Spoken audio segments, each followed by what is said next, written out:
Puji Tuhan. Ayo kita buka sama-sama firman Tuhan di Kisah Rasul pasal 5. Gini, besok di Kebaktian Umum Pusat saya akan sampaikan lanjutan seri pengajaran Kisah Para Rasul. Nah, Pro M gak ikut dalam pengajaran ini. Nah, nanti tahun-tahun depan kita akan atur supaya bisa ada seri-seri yang kita bisa berikan. Supaya bisa back to back gitu ya. Kalau saya pas muncul di Surabaya, di Pro M bisa 2 minggu berturut-turut begitu. Nah, tapi saya waktu berdoa, Roh Kudus beritahu sama saya, sampaikan pasal 5 sekalipun ini untuk pusat. Jadi untuk jaga-jaga kalau ada kebaktian anak-anak di kebaktian Pro M yang akan mendobel kebaktian besok datang di pusat dan segalanya. Pasal 5 akan saya bahas, pasalnya sama, akan saya bahas di kebaktian 2. Jadi kalian datang di kebaktian yang lain saja. Pesan Tuhan pasti akan beda, cuman ayatnya yang saya pakai nanti sama. Di kebaktian umum 2, yaitu pasal 5. Kebaktian umum pertama, malah Roh Kudus suruh saya sampaikan pasal yang ke-6 dulu, malah terbalik. Jadi kalau kalian mau datang yang 1, 3, 4, monggo silahkan. Ya, kita sama-sama buka Kisah Para Rasul pasal 5 tentang Ananias dan Safira. Sebuah pelajaran yang sangat menarik. Nah, kita akan baca ayatnya, kita hari ini akan mengcover 16 ayat di Kisah Rasul 5. Ya, sudah dapat? Kalau sudah dapat katakan saya cinta Yesus. Amin. Ayat pertama. Ada seorang lain yang bernama Ananias, ia beserta istrinya Safira menjual sebidang tanah. Berhenti. Ada kata ada seorang lain. Tentunya kita tahu namanya Ananias. Sekilas kita tahu siapa itu Ananias. Dia adalah orang yang akhirnya mengalami hukuman Tuhan. Lewat Petrus dia meninggal dunia dengan cara yang cukup mengenaskan. Ngomong-ngomong nih, kenapa di tengah-tengah kebangunan rohani bisa ada orang seperti ini? Nanti di pasal-pasal berikutnya ada yang namanya Simon. Simon si penyihir itu loh, yang menamakan dirinya si kuasa besar itu reputasinya. Seru sekali nih Kisah Para Rasul. Si Simon akhirnya berhadapan dengan Simon. Jadi Simon versus Simon. Di dalam salah satu pasal di Kisah Rasul. Kenapa ya di tengah-tengah revivalnya Filipus ada Simon kayak gitu? Apa gereja kebobolan? Pelajaran pertama, gereja gak ada yang sempurna. There is never a perfect church since the birth of the first church. Tidak pernah ada yang namanya gereja yang sempurna. No. Ada sih, gereja itu sempurna. Tapi sebelum kita bergabung, sekali kita bergabung langsung jadi gak sempurna. Ada sebuah gereja yang sempurna di dunia ini, dan setelah saya bergabung, gereja itu jadi gak sempurna. Jadi it's okay jadi orang yang gak sempurna.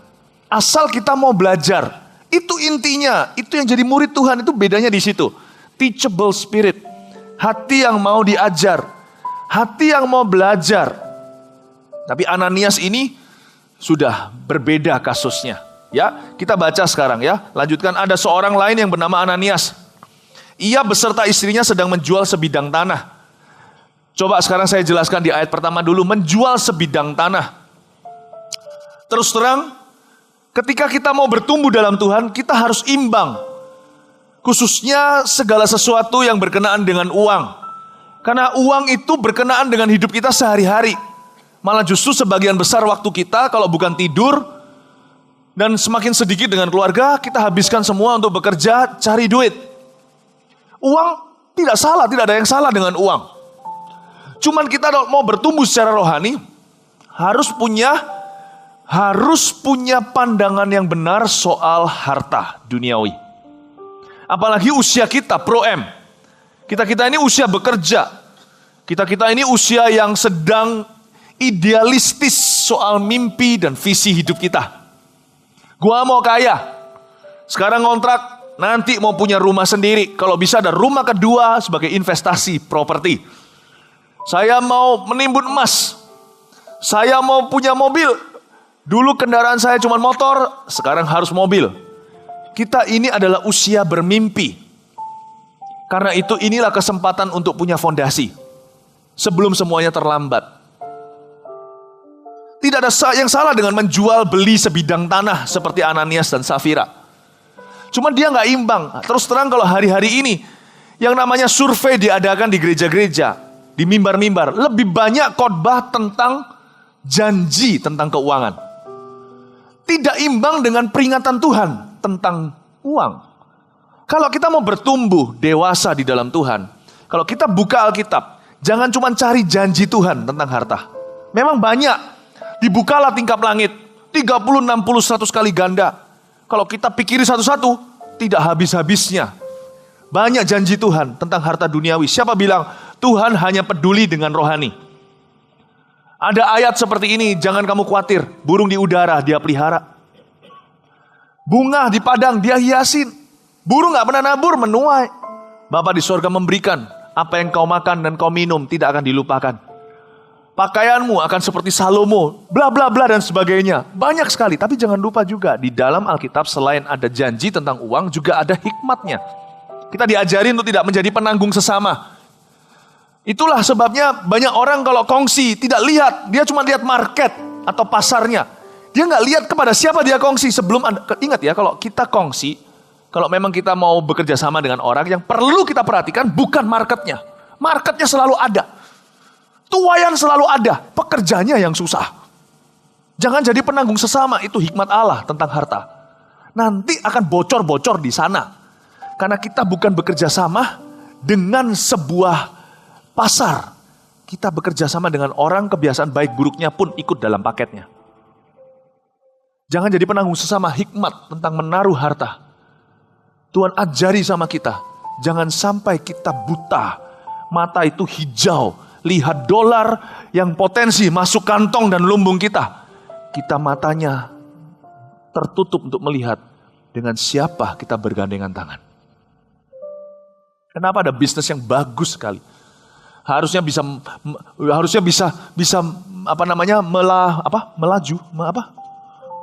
melambung. Harusnya bisa melambung. Harusnya bisa sukses. Tapi kenapa kok saya gak bisa berhasil? Jangan salahkan orang, kita perlu evaluasi sendiri kadang-kadang. Tapi ingat sesuatu, seringkali adalah kita salah kerjasama dengan seorang yang tidak sepadan dengan kita. Bagaimana gelap dan terang bisa menjadi sama? Minimal kalau kita kerjasama dengan orang yang bukan orang Kristen, gak tentu lah zaman ini, orang agama labelnya apa gak tentu, itu garansi. Lihat dulu, sekalipun dia menamakan diri hamba Tuhan, hati-hati. Saya kalau jual mobil saya nggak mau orang lain tahu bahwa ini mobilnya saya, mobilnya pendeta. Supaya kalau dia mau cek mesin, cek semuanya. Jangan sampai sungkan, masa nggak percaya sama pendeta. Nggak boleh. Justru karena kita itu anak Tuhan, harusnya lebih fair. Cari orang yang minimal punya prinsip yang fair. Dan Anda sendiri pun harus jadi fair. Nggak ada yang salah dengan bisnisnya. Potensi pasarnya luar biasa. Kenapa kok saya tertati-tati? Not only maybe the system is wrong, maybe hikmatnya tidak kita perhatikan dalam Tuhan. Gak cuma hikmat loh ya, juga ada tentang peringatan-peringatan Tuhan. Karena uang itu punya kualitas hampir seperti Allah. Sekalipun kita tahu suatu hari kalau kita mati gak membawa semua harta duniawi, tapi anehnya kita tetap berusaha menumpuk sebanyak-banyaknya. Dan kalau kita mau meninggal dunia pun, tak sedikit orang yang kaya raya ingin mengalami immortalitas atau tidak pernah mati. Itu rasanya kayak apa ya? Dia sumbang universitas, namanya di sana. Pakai uang. Sumbang gereja kalau perlu di kursinya ditato namanya. Uang memberikan kepada kita kesan bahwa kita itu immortal. Gak bisa mati. Hati-hati.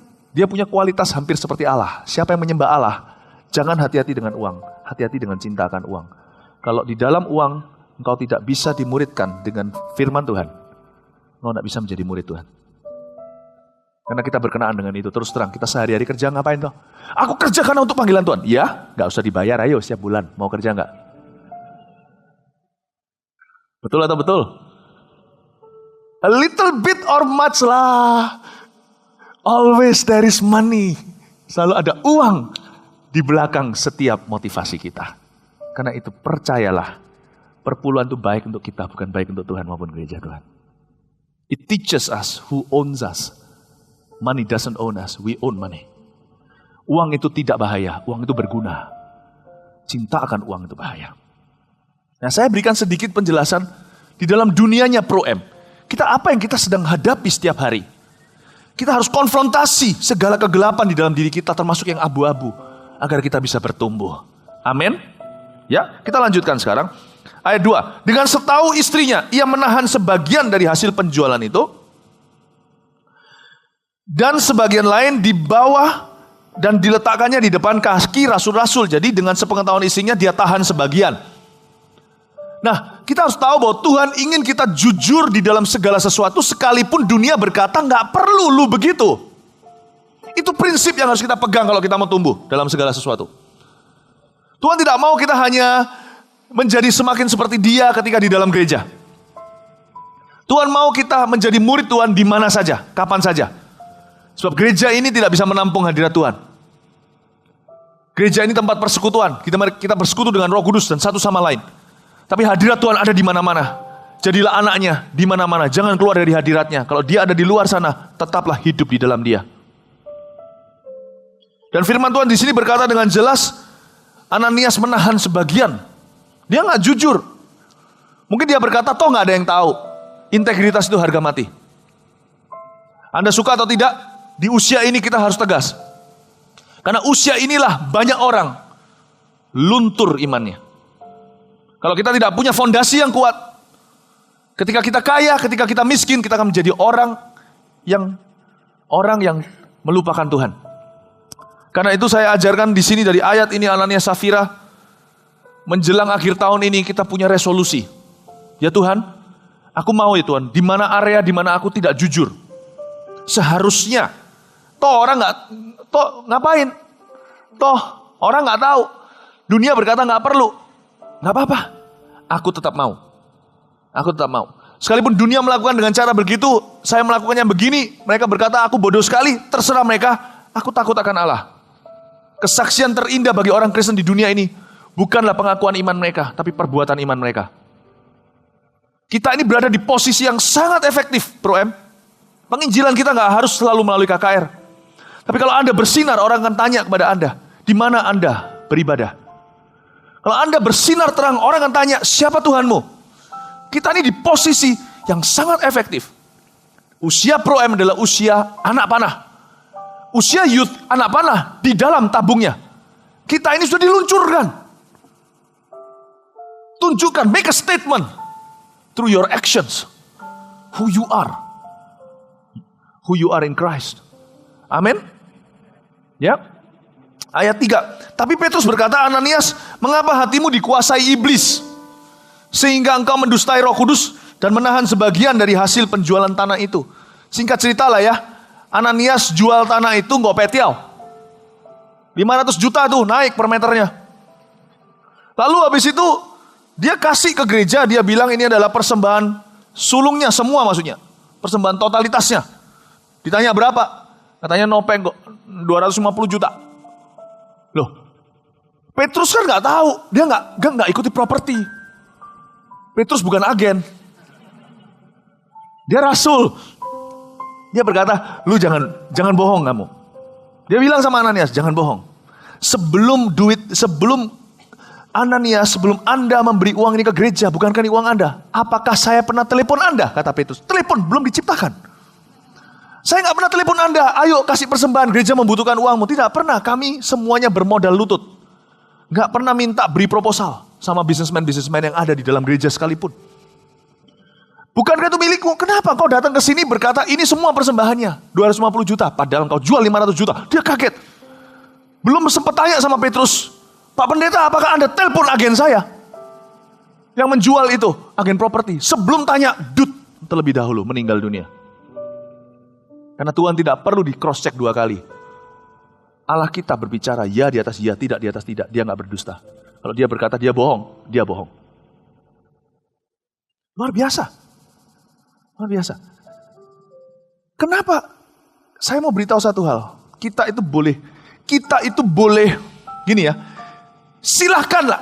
Seperti yang saya katakan di ayat pertama tadi, ada seorang bernama Ananias. Gereja itu tempat orang gak sempurna. Satu aja dosa yang jangan dilakukan sebagai orang Kristen. Satu aja. Jangan bohong. Nah, do not lie. Satu aja. Satu aja. Orang yang selalu berkata dan berhati jujur akan cepat keluar dari permasalahannya. Sekalipun dia jatuh dalam dosa seksual, kalau dia mau jujur dan dibentuk, dan dia sendiri akhirnya berkata, ini terakhir kali aku melakukannya. Kalau dia sudah berlatih jujur, lidahnya tidak ada lekuk-lekuknya, ketika dia berkata ini terakhir kali, dia akan menjadi orang pertama yang respect kata-katanya. Dan dia akan betul-betul terakhir kali melakukan itu. No matter what happens, ajari anak-anak kita, never lie. Mau hancurkan vas, ngomong apa adanya, papa gak marah. Tapi nak, kamu harus beritahu, tidak boleh berdusta. Ada satu integritas yang saya pegang teguh dalam hidup saya. Tanpa ini, mulutku gak diurapi. Tanpa ini, apapun yang kukatakan tidak akan ada kuasa. Tanpa ini, gak mungkin ada orang, 2-3 orang aja gak akan mau dengarkan khotbah saya. Orang-orang berminat dengarkan sesuatu dari mulut saya karena mereka tahu selama berbelas-belas tahun saya di Indonesia dan puluhan tahun saya ikut Yesus sejak dari Kanada, tidak ada satu yang bisa berdiri dan berkata dia berdusta. My mouth is transparent. Apa adanya. Apa yang membuat banyak orang tidak mau terima Injil bukan karena Injilnya, tapi karena mereka disandung dengan pembawa Injilnya. Karena pembawa Injil itu bertindak seperti penjual obat. Tabrak lari setelah jual langsung pergi. Dapat uang langsung lenyap. Satu hal aja yang menggaransi pekerjaan dalam hidup kita, orang-orang Pro M. Saya barusan bicara dengan satu orang yang berkali-kali dihantam badai di dalam bisnisnya. Terakhir kali kalau saya beritahu dengan Anda, dia dihancurin orang, berapa kerugiannya Anda akan terkejut dan banyak orang akan lompat dari kursinya kalau saya beritahu. Tapi dia bangkit lagi. Saya lihat secara pribadi bagaimana dia bangkit kembali. Dia punya prinsip cuma satu. Aku ini bisa dipercayai. Dan orang-orang semua partnerku tahu. Aku ini bisa dipercayai. Itu modal yang gak pernah bisa hilang. Uang hilang bisa cari lagi. Kepercayaan hilang. Sampai mati gak akan bisa kembali. Orang yang bisa pegang kejujuran. Orang seperti itu tidak bisa dihancurkan oleh setan. Modal kepercayaan adalah modal yang paling kekal di dunia ini. Dan kalau kita bisa punya itu, iblis gak bisa masuk terlalu dalam hidup kita. Di sini luar biasa. Ananias, mengapa hatimu dikuasai iblis? Dia ini orang Kristen kan? Kok bisa dikuasai setan? Karena dia buka celah. Ada satu dosa yang hati-hati sekali. Kalau kita melakukan itu dengan sengaja apalagi, kita menjadi anaknya bukan adopsi. Karena dia adalah bapak segala dusta. Never lie. Never lie. Amin. Saudara-saudara, amin. Dan ini selalu menggaransi pekerjaan. Percayalah saya. Percayalah firman, bukan saya. Selalu menggaransi pekerjaan. Orang seperti ini gak bisa lenyap. Selalu dapat kesempatan baru. Kesempatan lama dihancurkan. Pintu ditutup, ditipu sekaligus, akan bisa bangkit lagi karena dia orang benar. Gak akan bisa dikalahkan orang seperti ini. Gak bisa dikuasai oleh iblis. Kata kuasa itu di overcome. Iblis bisa mencobai, bahkan bisa mencuri, tapi gak bisa menguasai. Ini tipe orang yang seperti Rocky Balboa. Ditinju berkali-kali, bangun lagi, gak pernah bisa knock out. Orang seperti ini berkali-kali jatuh. Alkitab berkata 7 kali orang benar jatuh, 7 kali dia bangkit. Kuncinya di mana? Integrity. Integrity. Dia gak bisa dikuasai, bisa berdarah-darah, tapi tidak pernah bisa kalah. Amin. Kalau saya ngomong konsultasi dengan orang, udahlah, gak usah banyak-banyak. Saya gak pintar, saya gak punya degree gimana, saya gak pandai gini-gini. Udahlah, di dunia ini kekurangan satu tipe employment. Orang kepercayaan. Banyak semua bos-bos di luar sana. Saya yakin semua setuju dengan ini. Kepercayaan bisa ditambahkan. Saya latih dia sedikit. Asal dia dapat orang kepercayaan, kepandaian bisa ditambahkan. Asal dia dapat orang kepercayaan, orang itu pasti akan dipegang erat-erat. Pasti dapat pekerjaan. Gak usah jadi pengusaha entrepreneur wira swasta. Kerja sama orang aja akan terus dipelihara. Karena bos-bos tersebut gak bisa kehilangan orang seperti ini karena langka. Kepandaian bisa cari. Saya kalau dikasih pembantu contohnya, kalau dikasih pembantu yang pintar segalanya, pernah kerja di Arab Saudi, X kerja di Hong Kong, X kerja di Amerika Serikat, X kerja di Swiss sekali, X kerja di mana-mana. Tapi nyolongan, saya mending langsung ambil dari Pacitan. Tapi janji mati sama saya, tanda tangan darah. Gak akan pernah berbuat jahat di rumah saya. Santai, kasih saya 1,5 tahun. Saya latih dia hafal kaos kaki saya harus ditaruh di mana. Andai kata dia nggak tahu warna hitam sama merah, nanti kaos kaki saya beda-beda warna di gulungnya. Saya akan ajari telaten, saya belanin karena ini investasi high return. Lama sekali pakai bisa lama banget. Tahukah Anda? Lawan katanya Ananias ini menggaransi pekerjaan buat kita. You can never starve. Never can starve. Saya dalam pelayanan juga tidak mau keburu-buru tergesa-gesa kok. Gua langsung mau jadi besar. Enggak, no. Pelan-pelan. Pelan-pelan. Bangun pelan-pelan. Jangan kaya mendadak. Terkenal juga nggak perlu terkenal mendadak. Pelan-pelan. Tapi sekali Anda berjalan begitu, Anda legendaris. Manusia tidak bisa menghapus memorimu. Amin, Bapak Ibu Saudara. Semoga Anda belajar sesuatu. Anda terima sesuatu? Ayat berikutnya, ayat 4. Selama tanah itu tidak dijual, bukankah itu tetap kepunyaanmu? Dan setelah dijual, bukankah hasilnya itu tetap dalam kuasamu? Mengapa engkau merencanakan perbuatan itu dalam hatimu? Engkau bukan mendustai manusia, tetapi mendustai Allah. Ketika mendengar perkataan itu, rebahlah Ananias. Dan tidak dikatakan ada catcher yang siap. Kasihan dia, kebentur kepalanya dan putuslah nyawanya. Maka sangatlah ketakutan semua orang yang mendengar hal itu. Sesungguhnya sebelum dia kepalanya sampai ke lantai, dia sudah putus nyawa. Karena Tuhan ambil nyawanya. Lalu datanglah beberapa orang muda. Mereka mengapani mayat itu, mengusungnya keluar dan pergi menguburnya. Ini Augurs. Kira-kira 3 jam kemudian masuklah istri Ananias. Nah, tapi ia tidak tahu apa yang telah terjadi. Kata Petrus kepadanya, katakanlah kepadaku, dengan harga sekiankah tanah itu kamu jual? Jawab perempuan itu, betul sekian. Kata Petrus, mengapa kamu berdua bersepakat untuk mencobai roh Tuhan? Lihatlah, orang-orang yang baru mengubur suamimu berdiri di depan pintu, dan mereka akan mengusung engkau juga keluar. Lalu rebahlah perempuan itu, seketika itu juga di depan kaki Petrus, dan putuslah nyawanya. Berhenti di sana, di ayat 10b, nanti kita lanjutkan. Perhatikan saya sebentar. Apakah Petrus tidak berperi kemanusiaan ketika dia bertanya demikian? Apakah pertanyaan itu jebakan? Jangan salah paham, hati seorang gembala itu selalu mengasihi domba. Anda harus mengerti, Petrus hanya berusaha untuk menyelesaikan masalah rohani yang gak kelihatan.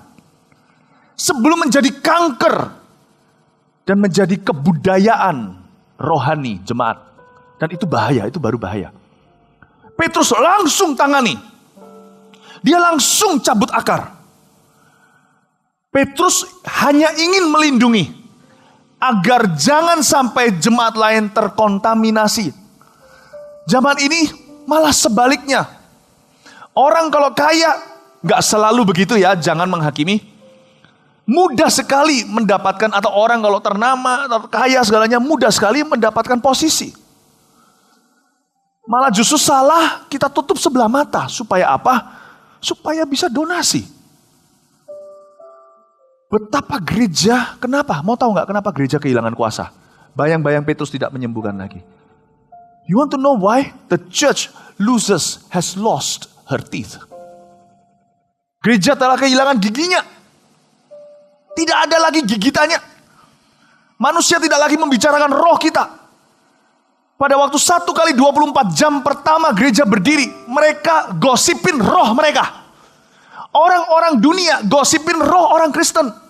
Saking gak ada materinya, mereka membuat suatu tuduhan yang gak masuk akal. Ini orang-orang mabuk semuanya dengan anggur. Si Petrus berdiri, lihat ini. Kalau perlu dia pakai cara polisi, gaya di Amerika kalau menangkap seseorang yang dikira sedang mabuk alkohol dan setir mobilnya. Lihat, aku bisa berjalan dengan lurus. Petrus berdiri, mau tahu kenapa? Tunjukin bahwa dia gak sempoyongan, gua gak mabuk sama alkohol. Petrus berkata apa? Mana mungkin kita ini minum alkohol ini jam 9 pagi, bar-bar sudah gak ada yang buka. Lalu Petrus berkhotbah, mereka nggak bisa bantah, 3.000 terima Tuhan. Puji Tuhan kan? Kapan terakhir kali kita gereja disebut mabuk sama dunia? Itu loh mabuk cinta sama Tuhan. Kita cuma disebut agama. Aduh, itu pelecehan sekali. The church has lost power. The day the church has lost her courage to stand true. Mau tahu nggak? Kapan terakhir kali kita dituduh itu orang muda gila? Dia itu gila. Dia pacaran cuma sekali lalu kawin. Harusnya itu jadi reputasinya GMS. Kita di sini tidak ada pacaran coba-coba. Semua harus berdoa Tuhan yang jadi matchmakingnya. Amin. Puji Tuhan. Dan mungkin jodohmu ada di sebelahmu sekarang.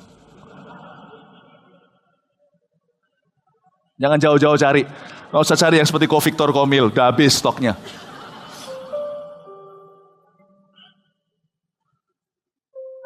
Coba bayangin terakhir kali kapan kita itu diejek sama orang karena spirit kita. Itu anak muda. Hari ini di Twitter baru ada yang ngomong gitu. Karena lihat di Before 30. Ini pasti bukan orang Kristen kan. Dia berkata, gereja dibuat jingkrak-jingkrak.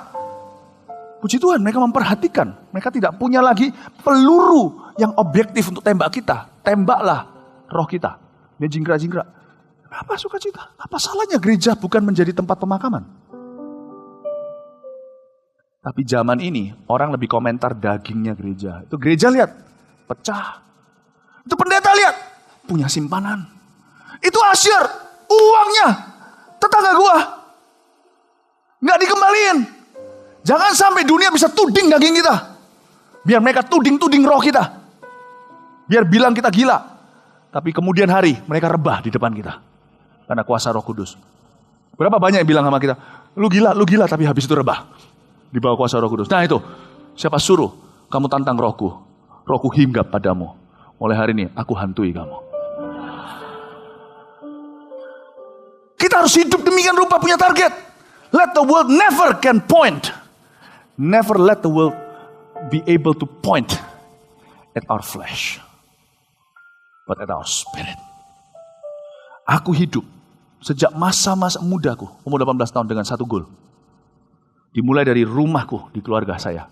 Saya tidak izinkan supaya orang tua keluarga saya bisa tunjuk daging saya. Kalau detik saya salah, namanya keluarga. Ketika keluarga itu paling susah untuk kita jadi saksi. Mau tahu kenapa? Karena kalau kita pas lagi tidak waspada, kalau di depan orang kan kita bisa siap-siap rasanya itu memberi yang terbaik. Tapi kalau di keluarga kan apa adanya. Ada waktunya kita punya pertahanan, menteri pertahanan di dalam tubuh kita ini tidur sebentar. Disitulah kita meluap dalam marah dan papa mama melihatnya. Kalau sampai ada kedagingan, cepat minta maaf.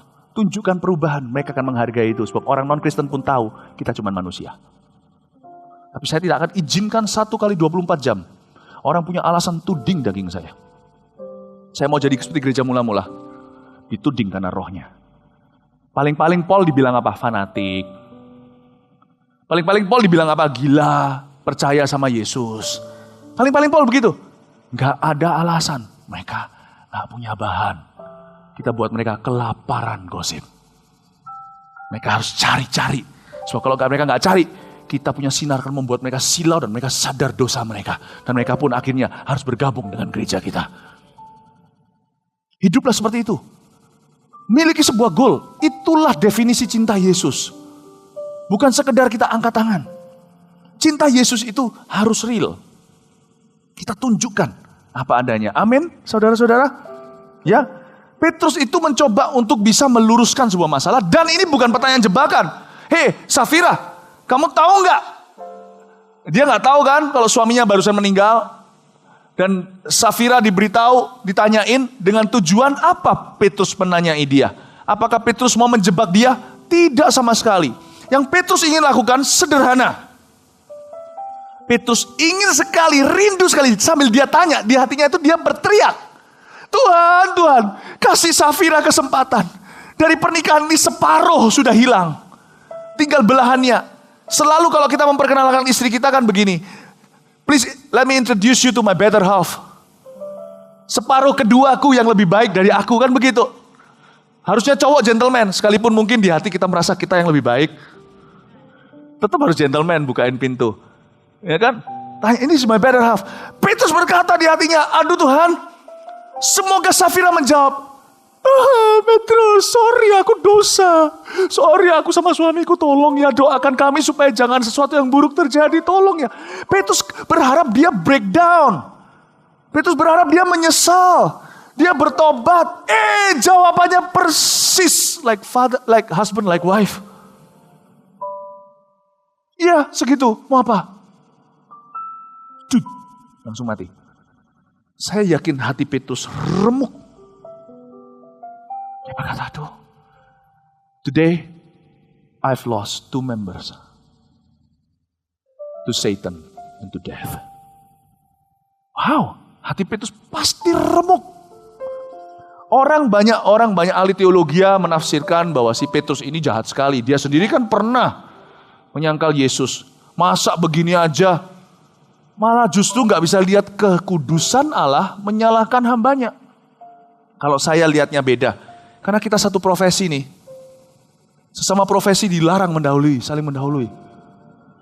Saya satu profesi dengan Rasul Petrus, seorang pendeta, seorang pengkhotbah. Saya bisa rasakan hatinya. Dia tanya itu dengan harapan si Safira jujur sama dia. Paling tidak dia bisa selamatin setengah pernikahan ini. Paling tidak demi anak-anaknya. Tapi dua-duanya ternyata hangus semua. Kasihan. Saya mau beritahu sama Anda. Kita lihat sekarang ya. Ayat 10b dan 11 saya berikan sebuah prinsip rohani yang indah menjelang akhir tahun 2013. Lalu rebalah perempuan itu seketika, ayat 10. Seketika juga di depan kaki Petrus dan putuslah nyawanya. Ketika orang-orang muda itu masuk, mereka mendapati dia sudah mati. Lalu mereka mengusungnya keluar dan menguburnya di samping suaminya. Maka sangat ketakutanlah seluruh jemaat dan semua orang yang mendengar hal itu. Tunggu, siapa di sini kepingin diberkati Tuhan? Angkat tangan. Tidak apa-apa, semua. Siapa di sini kepingin dipakai Tuhan? Siapa di sini kepingin ayat itu loh? Barang siapa mencari kerajaan surga semuanya ditambahkan. Siapa di sini ingin segala sesuatu yang indah dari Tuhan ditambahkan dalam hidupmu? Saya juga mau. Oke, semua sudah pintar soal tambah-tambahan. 2 tambah 2, 3 tambah 3, 27 tambah 68. Wah, luar biasa, sudah tahu semuanya. Apalagi orang yang gak bisa hitung, kasih dolar depannya langsung bisa jawab. 27 tambah 68, gak tahu berapa. 27 dolar tambah 68 dolar, langsung keluar ya. Oke, 27 tambah 68, semuanya tambah-tambahan yang gede pun kita tahu. Semakin gede, semakin menantang. Tapi tahukah Anda, bahwa Tuhan juga pandai kurang-kurangan? Do you know that?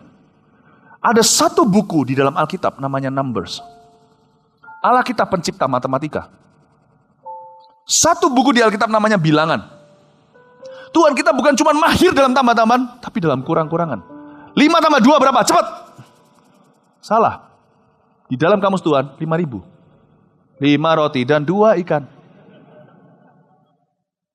Jikalau 5 tambah 2 sama dengan miracle, 8.000 kurang 2 sama dengan revival. Pada saat itu jemaat sudah sampai ke jumlah 8.000 murid. Dikurangi 2, Anda akan lihat di ayat berikutnya.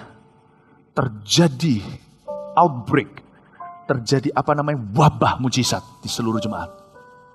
8.000 minus 2 sama dengan revival. Sebelum Tuhan bisa tambahkan sesuatu dalam hidup kita, kadang-kadang dia harus kurangi sesuatu dulu. Sebelum promosi, segala kesombongan dan keangkuhan hati harus pergi. Tuhan tidak bisa tinggikan sebelum kita merendahkan diri. Sebelum Tuhan memakai dan memenuhi kita, kita harus menyangkal diri dan mengosongkan diri dan mengambil rupa seorang hamba. Kitab Ibrani. Kadang-kadang kita cuma mau tambahnya. Tuhan, tambahkan ini. Tambahkan itu. Kenapa? Sampai hari ini Tuhan. Why? Sampai hari ini aku belum punya uang lebih banyak di tabungan. Kenapa sampai hari ini aku belum punya ini, belum miliki itu? Tuhan berkata, kau mau itu? Mau itu? Lepaskan. Kau mau ini? Mau ini kata Tuhan? Ya, lepaskan yang itu. Lepaskan dulu. Jika engkau mau ditinggikan, rendahkan dirimu. Jangan cuma mau tambah-tambahannya. tapi juga kurang-kurangannya dari Tuhan. Saya berdoa menjelang akhir tahun ini. Saya kepingin puasa, nanti pulang dari Israel minggu depan saya ke Palestina. Saya mau berlutut di depan Tuhan. Saya nggak mau fokus ke tambah-tambahan. Karena tahun ini sudah full tambah-tambahan. Tahu nggak? Berapa buku di Pustaka Raja Wali terjual. Oh, berapa banyak jiwa yang masuk. Formulir keputusan baptisan. Berapa CG yang baru. Wow, berapa negara yang Tuhan buka. Lalu tambah-tambahannya banyak banget. Berapa banyak. Ini kalau lihat hari-hari ini ya. Saya lihat contohnya, kita lihat pertumbuhan dari pemirsa Global TV. Pengikut sosial media, Twitter, Facebook segala dan sebagainya. Wow. Kita bisa terpukau. Ini bukan sombong, cuman share aja karena saya anggap Pro M ini seperti rumah. Kemarin Twitter saya nambah 5.000 sehari. Follow. Jangan ditepuk tangani, please. No. Bukan sesuatu yang dibanggakan, tolong. Dan Tuhan berkata, kamu puas dengan itu? Bukankah aku janji akan memberimu 1 juta murid?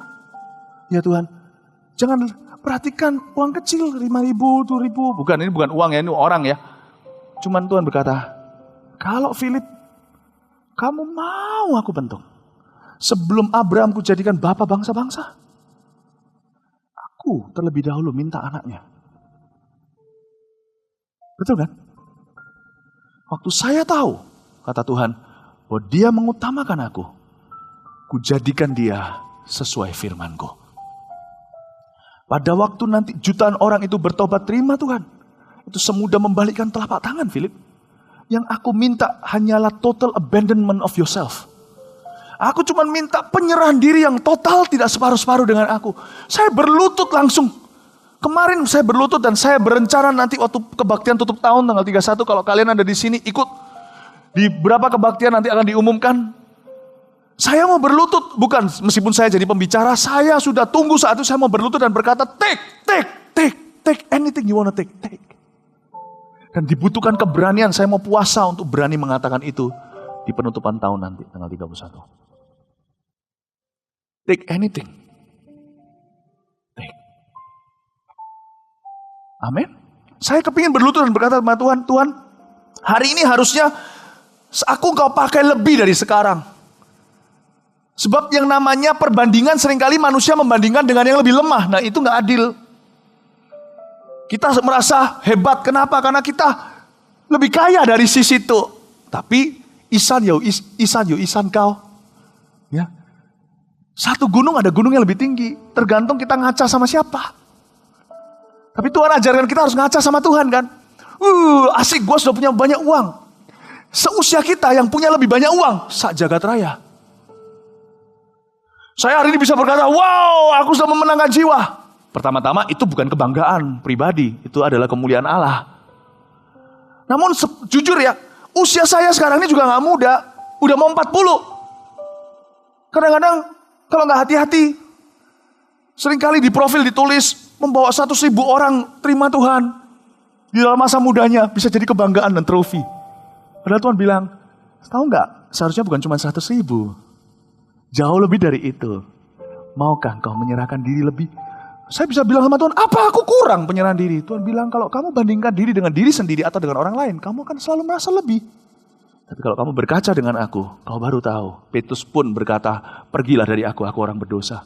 Yesaya berkata, aku mulut najis. Yesaya, orang paling suci, bibirnya, dia nabi. Sebelum Yesaya 6 sudah ada 5 pasal sebelumnya. Dia sudah nabi. Dan berkata, aku najis bibir. Kalau kita kaca sama Tuhan, baru tahu. Masih banyak sekali imperfection dan homework kita. Tuhan bilang sama saya, Philip, tahun ini kamu jangan konsentrasi ke tambah-tambahanmu. Nanti kamu sombong. Tuhan tidak suka orang sombong. Karena apa yang kau capai itu bukan darimu, tapi dari aku. Dan orang yang sombong merasa sudah sampai. Dan karena itulah aku gak bisa pakai dan beri lebih. Aku mau kamu fokus pada kurang-kuranganmu. Oh ya Tuhan, tahun ini mungkin aku kurang apa ya? Ya, terus terang ya Tuhan. Terus terang, di hati saya bisa bilang saya mengasihi. Terus terang, kadang-kadang saya masih menahan kebaikan dari orang-orang tertentu. Sungguhan. Karena di dalam hati saya masih agak sedikit, saya tahan kebaikan. Nah itu Tuhan, aku mohon, Kau kurangi di hidupku. More of you Lord and less of me, I pray. Amin. Dan juga ada sebuah pesan tambahan nih. Buat setiap orang yang CG-nya atau di tempat kerjanya, kalau kalian ditinggal orang, ya Jangan terlalu down, belajar move on atau belajar untuk lanjut. Kadang-kadang Tuhan memang ambil orang. Tapi yang pasti kita jangan hakimi dulu apakah dia lalang atau gandum. Terlalu dini. Asal kita evaluasi, kita tahu diri, lanjut aja. Dengan atau tanpa dia. Mengapa? Kadang-kadang Tuhan memang ambil orang tertentu. Kebangunan rohani gak terjadi sebelum ada orang-orang tertentu disingkirkan. Tahun 2000 juga sama. Kalau ini sudah terbukti, jadi gak perlu merekayasa lagi. Tahun 2000, Youth Revival di Mount Sharon dimulai dengan beberapa orang yang menghalangi. Tuhan minggirkan atas kemauan mereka sendiri. Dan sebagian Anda juga kelahiran dari kebangunan rohani itu setelahnya. Kadang-kadang Tuhan izinkan. Ada orang tertentu yang kalau tidak diminggirkan, tidak terjadi sesuatu. Saya doa aja jangan sampai suatu hari saya masuk kategori itu. Biarkan aku tetap di dalam kategori tambah-tambahnya Tuhan. Aku berada di sini, kata Efesus, nabi, rasul, guru, pengajar, semuanya ini, gembala, ini adalah tambah-tambahnya Tuhan. Mereka adalah karunia bagi jemaat. Saya berdoa hidup kita ini karunia terhadap satu sama lain. Saya berdoa supaya hidup saya ditambahkan dalam hidup orang untuk membuat yang terbaik keluar dari hidup mereka. Tuhan jangan pernah masukkan aku di kategori kurang-kuranganmu. Amin. Tuhan suatu hari melihat, ini Philip kalau gak minggir, dia akan menghalangi regenerasi.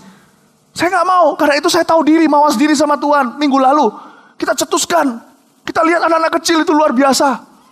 Saya gak tunggu nanti disingkirkan dari gelanggang. Saya mau berguna. Kalau dulu pemain, sekarang saya harus jadi pemain dan pelatih. Saya panggil anak kecil itu maju ke depan, ribuan anak terima Tuhan, 90% lari ke depan. Padahal bukan KKR Trip to Hell. Ada satu anak kecil yang berdiri ke depan, satunya lagi di sebelah saya. Saya dengan sengaja transferkan kuasa Roh Kudus dan karunia Roh Kudus. Dan anak itu pegang temannya, anak kecil lucu-lucu. Pegang gini, langsung rebah kayak di FKA. Waktu saya lihat gitu ya, saya senang sekali. Saya senang kalau saya dipakai begitu. Saya juga sama atau lebih senang melihat orang lain dipakai begitu. Saya berkata, Tuhan, aku masih berguna loh ya. Aku tidak pernah menghalangi revival. Cuman gua tok yang dipakai. Tak turunin. Semakin mudah. The gospel is getting younger in our church. Tak turunin. Tuhan berkata, kalau gitu Philip, tak lanjutin kontraknya sama kamu. Tak lanjutin. Karena kamu tidak menghalangi. Tapi kamu memultiplikasi. Tapi ada orang yang sudah seperti itu, seperti Saul. Gua saja yang raja. Daud keluar, dipanah sama dia, ditombak. Tuhan berkata, orang gini gak pergi, Israel gak diberkati. Di kerjaan juga sama. Ada orang tertentu yang Tuhan asah. Ketika mereka pergi, tetap kita harus meratapi. Jangan pernah berkata, hahaha, kapok lu ya. Kita harus meratapi. Jangan hakimi mereka lalang atau gandum. Tapi dengan atau tanpa orang tertentu. Please, CG Anda, kerjaan Anda, hidup Anda. Move on. Lanjut. With or without you, I'm moving on with God. I'll be waiting for you on the other side. Jangan pernah bergantung sama manusia. Amin. Siapa di sini barusan broken heart, diputus pacar? Nangis. Aku udah mau hidup lagi. Aku sedih, duduk sendiri, ambil tali. Mau lompat tali. Udahlah. Sebelum si dia itu diambil dari engkau, Anda tidak akan pernah hidup kudus. Let him go. Let him go. A new him is coming. Ya. Amin. Jadi jangan khawatir. Move on. Saya punya prinsip dalam hidup ini. I follow Jesus. You wanna follow me? Good. You don't wanna follow me? I'll still keep following Jesus. Move on. Move on. Amin. Katakan kanan kiri. Tapi lebih baik dari itu adalah follow-followan lah. Amin. Amin. Anda diberkati Tuhan? Tambah-tambahan Tuhan dan kurang-kurangannya. Oke, cepat aja udah mau selesai ya. Tanda-tanda dan mujizat. Dan oleh rasul-rasul diadakan banyak tanda dan mujizat di antara orang banyak. Semua orang percaya selalu berkumpul di serambi Salomo dalam persekutuan yang erat. Ayat 12, ada sebuah janji setelah pemurnian selalu ada kebangkitan. Jangan lihat ini sebagai mujizat, cuman kesembuhan. Banyak tanda dan mujizat bukan cuman kesembuhan. Setiap kali Anda lihat signs and wonders itu bicara tentang penyertaan Allah yang mengikuti kehidupan orang percaya. Itu bukan cuman kesembuhan ilahi secara fisik. Itu yang disebut di zamannya Samuel, ketika itu sedikit firman Tuhan dan penglihatan pun tidak sering. Bicara tentang campur tangan ilahi tidak terasa sama sekali. Tetapi setelah kita dimurnikan itulah tanpa diminta Allah memultiplikasi pekerjaannya. Terjadi increased activities of the Holy Spirit. Terjadi aktivitas yang meningkat dari Allah Roh Kudus dalam kehidupan kita. Amin. Inilah yang saya pegang ayat 12 ini. Janji ini, Tuhan murnikan aku Tuhan. Aku gak usah punya iman lebih gede. Gak perlu punya iman lebih gede. Benar. Saya cuma perlu punya daging yang lebih kecil aja. Imanku akan kelihatan gede. Amin. Ayat 13. Orang-orang lain tidak ada yang berani menggabungkan diri kepada mereka. Namun mereka sangat dihormati orang banyak. Dan makin lama makin bertambahlah jumlah orang yang percaya kepada Tuhan, baik laki-laki maupun perempuan. Ini 13-14 kayak kontroversi sendiri di antara mereka. Orang-orang gak ada yang berani gabungan diri, tapi mereka tambah banyak jumlahnya. Itu gimana? Gini loh, dari ini kita belajar satu hal. Injil itu tidak murahan. Tidak pernah murahan. Lewat kehidupan anak-anak Tuhan ini, yang betul-betul mau dikurang-kurangi dan ditambah-tambahin. Ketika mereka berkurang, ketika Injil, kenapa orang-orang ini gak berani gabungkan diri? Mau tahu gak kenapa? Kenapa gak berani gabungkan diri? Karena Injil tidak murahan. The same Spirit, Roh Kudus yang membawa kemerdekaan dalam kehidupan orang, juga yang mengajarkan kita untuk menjadi hamba dan punya komitmen. Ketika mereka mau dibentuk sama Allah Roh Kudus, mereka dikurangi. Justru Tuhan tambahkan. Ini ada kurang dan tambah. Ayat 13 itu kurang-kurangannya. Ayat 14 itu tambah-tambahannya. Bertumbuh sendiri. Promosi itu datang dari atas. Ya. Bahkan mereka membawa orang-orang sakit keluar ke jalan raya dan membaringkannya di atas balai-balai dan tilam supaya apabila Petrus lewat, setidak-tidaknya bayangannya mengenai salah seorang dari mereka. Kata bayangan di sini pakai kata episkiasa dalam bahasa Yunaninya, yang artinya adalah memancar kehidupan yang terpancar. Jadi kalau yang namanya bayangan itu bayang-bayang gelap. Yang dipakai bahasa aslinya adalah kata bayangan yang berhubungan dengan terang. Mana ada bayangan itu terang? Ini bukan bayangan kita secara fisik. Di sini Tuhan sedang mengajarkan lewat ayat ini bahwa ketika kita mau dibentuk sama Roh Kudus, ketika kita tidak lagi memegang erat-erat berhala hidup kita, apa itu gengsi kita, atau jaga image, atau itu adalah dendam, atau kita gak mau ngampuni dosa seseorang, atau cuma sebuah memori yang kita gak mau lepaskan, sebuah apapun itu juga, berhala itu bisa apapun juga, kalau kita gak pegangi, Tuhan punya kehidupan yang memancar dengan free lewat kehidupan kita. Petrus ini memancarkan bayang-bayang, jadi is a life-giving shadow. Luar biasa, kayak Obed dan Nego gitu loh, Obed Nego. Dia itu dapat tabut perjanjian tanpa sengaja pun 3 bulan diberkati makmur. Tidak perlu kita berhasil dengan kekuatan kita sendiri. Selama kita dengan Roh Kudus itu begini. Nanti bos kita pun tahu sejak dia masuk company itu diberkati.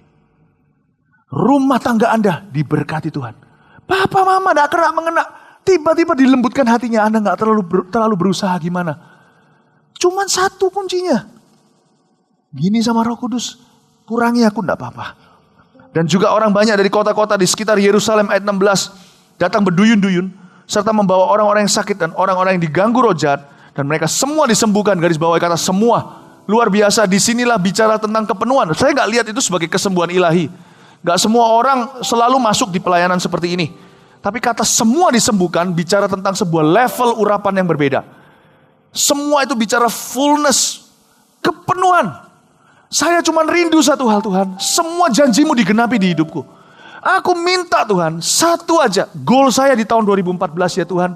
Semua yang kau katakan harus terjadi di hidupku tahun depan. Semua terjadi. Jangan sampai yang namanya Philip ini menghalangi. Jangan tuntun aku dalam pencobaan, itu artinya selamatkan aku dari diriku sendiri. Ya Tuhan Yesus, tuntunlah aku. Saya punya target tahun depan. Bukan berapa banyak orang yang saya menangkan. Berapa banyak duit yang saya bisa tabung. Berapa banyak pemirsa. No. Saya minta tahun depan. Everything God says. Apa semua yang Tuhan katakan di dalam hidup saya tahun depan. Saya tidak akan punya takaran untuk bisa mengukurnya. Tapi takaran saya cuma hati saya selalu berserah.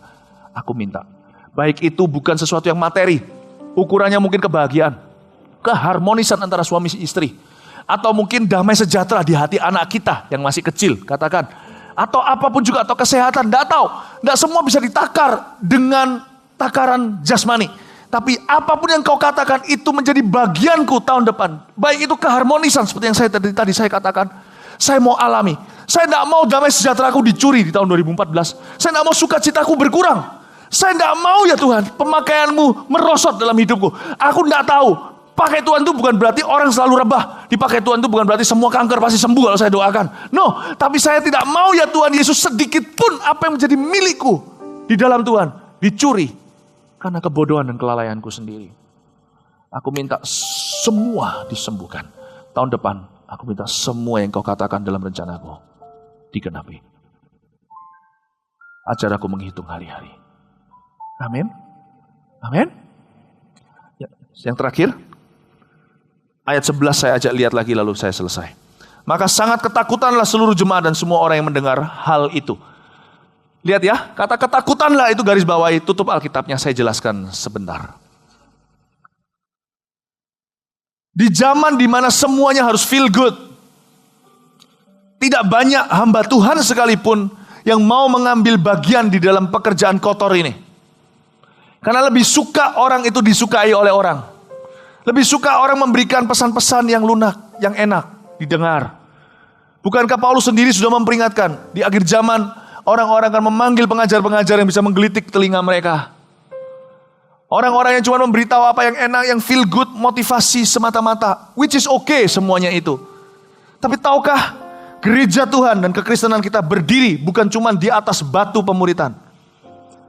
Mau tahu enggak? Hidup kita ini kekristenan maupun gereja juga berdiri di atas dua batu peringatan namanya Ananias dan Safira. Jangan pernah menganggap bahwa kedua batu ini mengambil kebahagiaan kita, justru mengamankannya. Tahukah Anda? Yang namanya batu Ananias Safira ini adalah fondasi gereja. Setelah itu gereja mengalami revival yang luar biasa. Tidak bisa kita dipakai Allah kalau kita tidak punya rasa takut double porsi di dalam hati kita.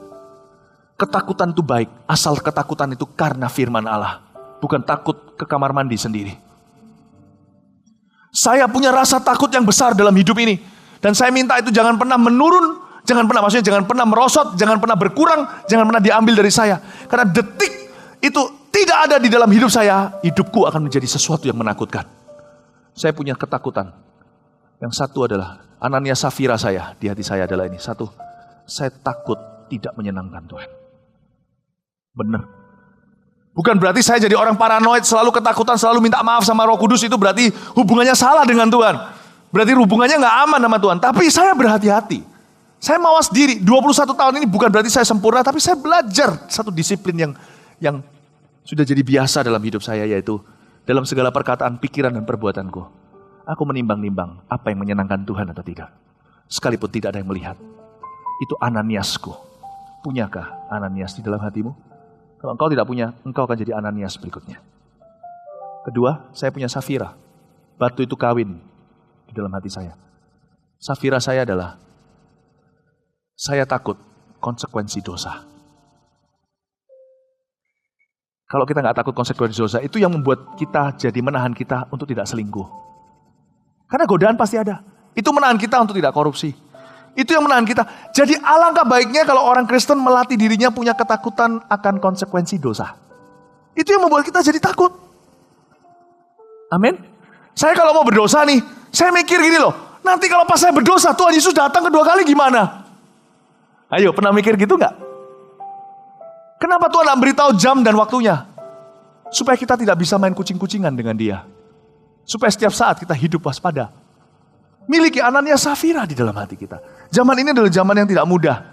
Karena ketika kita beritakan ketakutan, banyak orang akan salah mengerti. Dikiranya kita menakut-nakuti.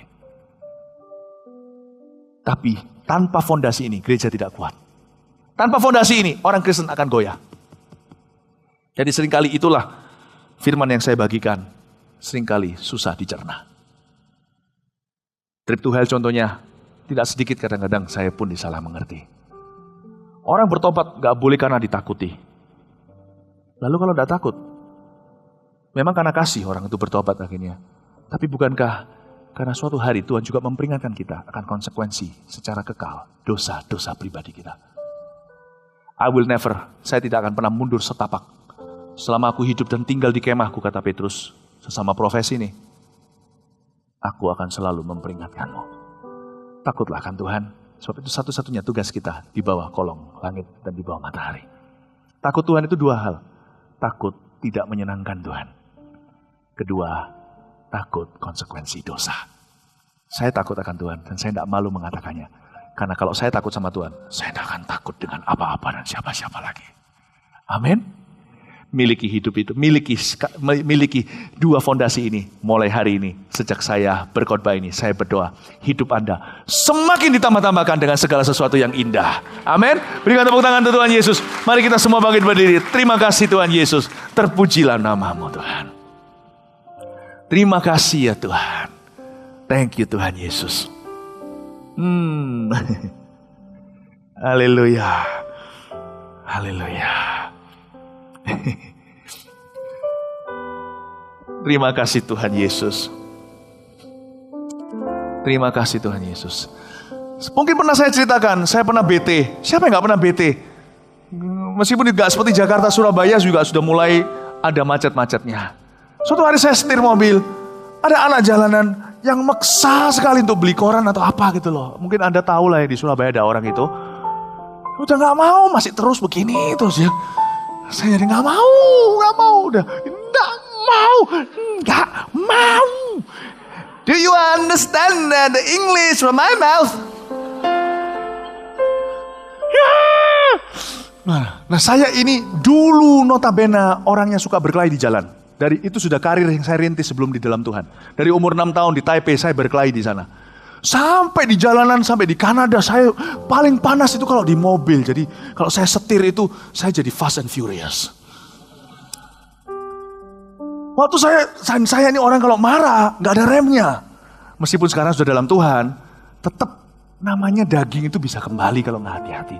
Tuhan kasih remnya, bagus sekali. Surabaya ini kota yang saya cinta, mau tahu kenapa? Banyak orang kenal saya.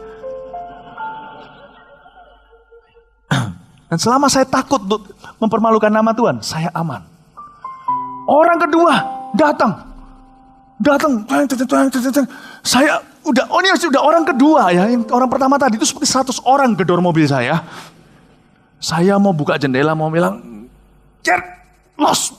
Saya mau marahin gitu ya. Terus di hati saya seperti ada ngomong, siapa tahu dia tahu kamu. Siapa tahu dia pemirsa. Mati aku. Bener loh ternyata. Untung gak bagus ministry itu. Gini loh, jangan pernah merasa kita itu terlalu bagus untuk ministry. Ministry itu bagus untuk kita. Ministry itu bagus untuk pernikahanmu. Bagus sekali. Bagus. Latih dirimu itu untuk tahu diri dan punya rasa malu. Urat malunya itu jangan diputus. Saya buka itu. Bukan mau marah sih. Saya cuman tiba-tiba dia bilang, Ko Philip, kasih dikit dong.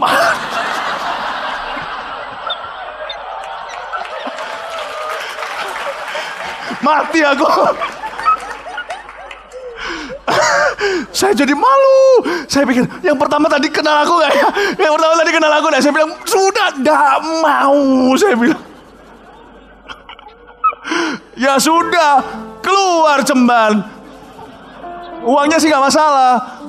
Udah keluar saya ketawa. Roh Kudus ngomong sama saya, baguslah, Roh Kudus itu humoris sekali. Baguslah, kamu masih ada rasa malu, kamu masih ada rasa takut. Karena itu, ngerti gak? Roh Kudus bilang, iya ya. Coba kalau itu di Paris. Turun ayo apa? Enggak, saya gak gitu. Saya gak liar kalau gak ada kalian. Jangan jauh ya dari Pro M. Tetap digembalakan. Baik buat kalian. Baik. Takut aku posisinya nanti. Oh, sekarang aku jadi fast. Nanti di luar gimana? Loh justru jadi fast, rubahlah caramu di luar. Pasang tuh di depannya itu revolution mobilnya. Jadi kalau mau ngebut, mau keluarin jari kecil gini, mikir. Harus punya rasa malu kalau mempermalukan gerejamu. Amin. Amin. Saya berdoa supaya kalian semua bertumbuh dengan dewasa di sini. Kita sambut tahun depan dengan iman. Haleluya, let's sing one song. Let's praise the Lord. Praise the Lord. Haleluya. Oh, by the way, sebelum kita singing, siapa di sini yang hari ini sudah jauh dari Tuhan atau belum pernah terima Tuhan? Kita nyanyi satu lagu ya, siapin ya. Langsung aja maju ke depan. Udah, gak perlu diminta-minta ya. Maju aja ke depan, kalau perlu kalian yang bawa orang itu barengi dia ke sini ya. Kita doa di sini, selalu ada kuasa Tuhan di sini. Altar ini didedikasikan untuk orang-orang yang terima Tuhan atau kembali kepada Tuhan. Berikan tepuk tangan untuk setiap orang yang maju. Maju sekarang, come on. Come sekarang. Jangan malu. Gak ada orang yang liatin Anda. Yes. Worship you. Come on, let's sing this song. Maju ke depan sini. Siapa yang sudah jauh dari Tuhan? Ayo buat komitmen kembali sama Yesus. Yuk, jangan malu. La la la la la la la. Siapa lagi? Beri tepuk tangan untuk mereka. Come on.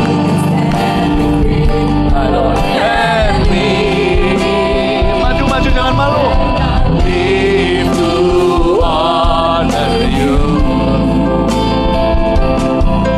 My da-da-da, la la la la la,